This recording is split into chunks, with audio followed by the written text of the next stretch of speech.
What's up, y'all? I'm still out here at the range, as you can see back behind me, getting some testing done. It's turned out to be a beautiful day out here, right at about 70 degrees, low humidity. I've gotten a couple of tests done so far, one good, one not so great. I've got one more left. Hopefully this right here is going to end it out with some interesting 9mm. So we got the jelly contraption ready to go for one more test with a couple of chronos and 2 blocks of gel. Now, one of these tests did not go as planned, so things got a little crazy down here. I've got this entire front half clear right here, so should have plenty of room. Now if they sneak into here, which I've got a bad feeling they might, it's going to take a little bit of luck, but I think we got enough room to get this one done. Of course, as you can see, as always, I've got my heavy clothing barrier that's got the layer of denim, fleece, and 2 layers of cotton t-shirt. And what we got for this one here is some very interesting 9mm that was sent to me by Mark, so I really appreciate that. What you're looking at here is the Speer Gold Dot G2. However, as you can see, this is the LE version, more specifically the government DHS version used by the Border Patrol. Now again, this is a 147 grain round. What I looked up said 970 FPS, so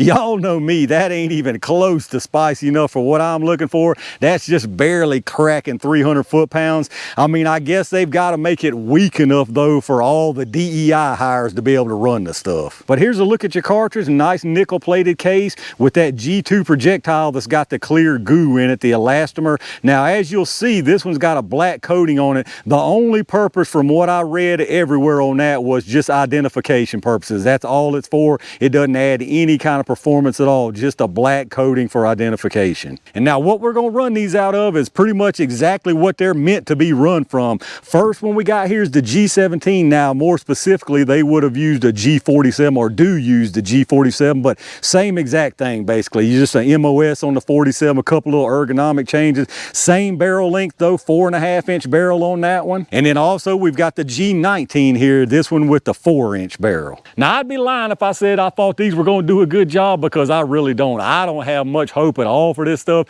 147 moving at that kind of velocity, I just don't think it's going to do anything good. Maybe that goo in the front of it will help it out, but either way, this will be an interesting test. Let me get it set up and see what they can do. All right, let's see what kind of numbers we can get from these alien poppers. I'm going to do a 5-round average from each barrel length. We'll start with the shorter 19 first. Now remember, they're saying 970. It didn't have a barrel length, but these are literally the barrels they're supposed to be run out of.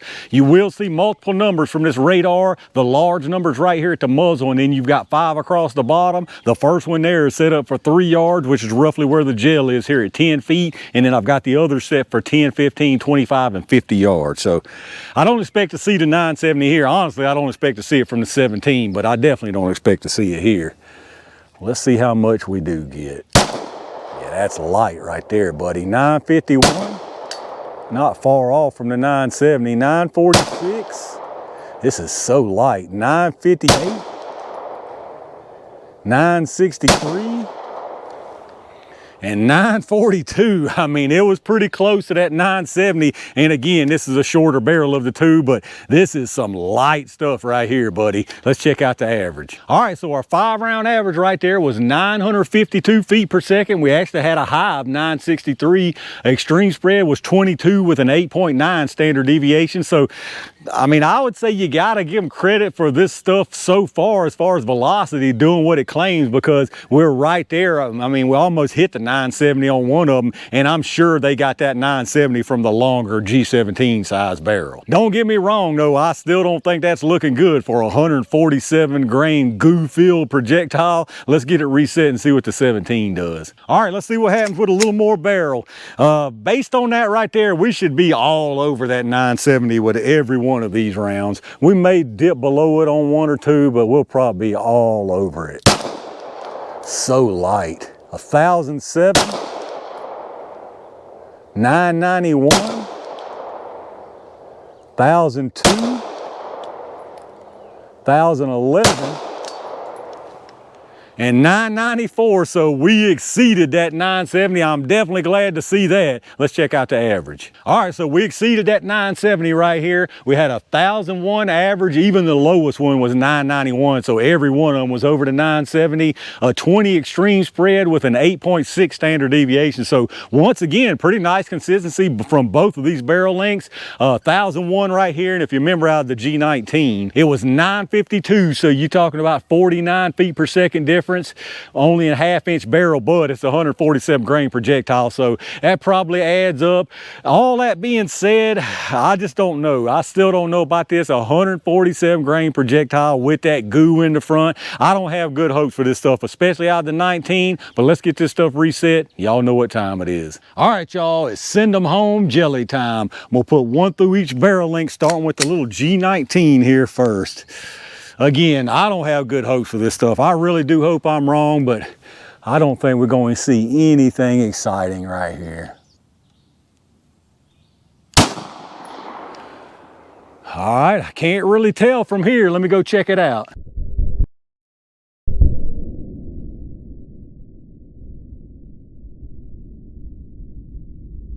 All right, y'all, it's no wonder we're in the shape we're in if this stuff right here is protecting the border, because that's terrible. That was absolutely terrible. Clean through 32 inches of gel down there. Well, let's see what this G17 does. I don't think we're going to see anything good here either, unfortunately.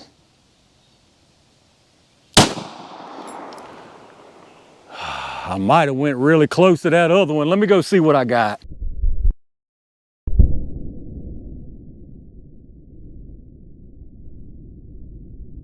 All right, y'all, this stuff right here is absolute garbage tier, absolute trash. That one went next to the other one and did the exact same thing, 32 inches clean out the other end. So I'm gonna give y'all a bonus today. I've got my TP9SFx here. This is a 5.2 inch barrel. I bet it still don't do anything with this. I would almost be willing to bet we still don't get any good performance here.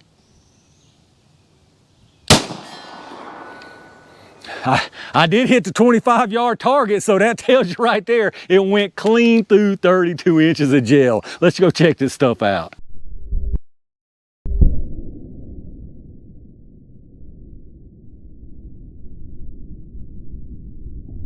All right, let's check out this absolute trash down here, y'all. There's nothing good to say about this stuff. Absolutely not one single good thing to say about this stuff. All three rounds look exactly the same, and they all look absolutely terrible. The worst part is I can't even say I'm surprised about this. If somebody like me out here in the woods out here is doing these tests and can tell you before I even load this stuff in my magazine that it's gonna perform like absolute trash, why in the world would they even put this stuff out there? This stuff is absolute garbage.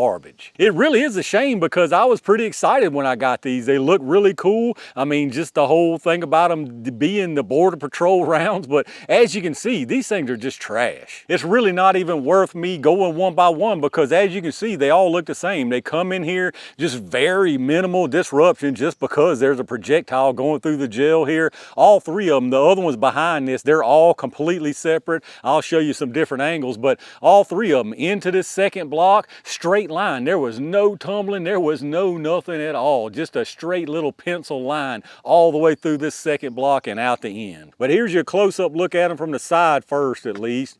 I mean, as you can see, just look at them. They're just straight lines, straight lines. Now from here, I'm gonna have to take you up above to show you, but we'll go up above and I'll show you where they just go straight out the end. So here you are from the top. There's all three of them, you can see, completely separate. And they do nothing but straight line. There you can see them again. I don't even know if you can see them. They're so faint at this point. Just little tiny wispy lines. There you can see all three of them again, getting ready to go out the end right there, and boom, straight out the end.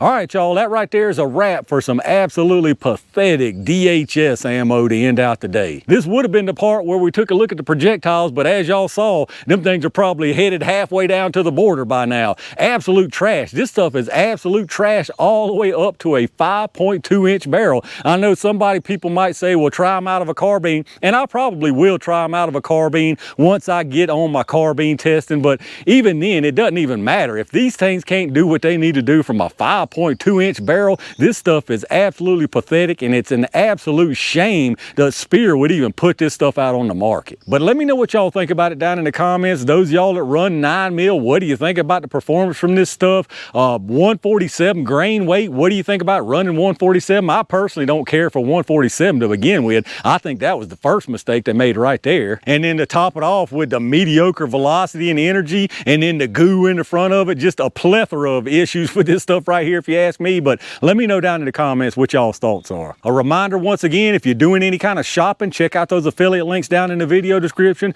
Tons of really good stuff down there, and anything you pick up helps the channel, so I really appreciate that. Big thanks once again to all my Range Gang members and every single one of y'all for supporting the channel. I've got plenty more good stuff on the way, so stay on the lookout. And in the meantime, stay safe, stay prepared, and I'll see you soon.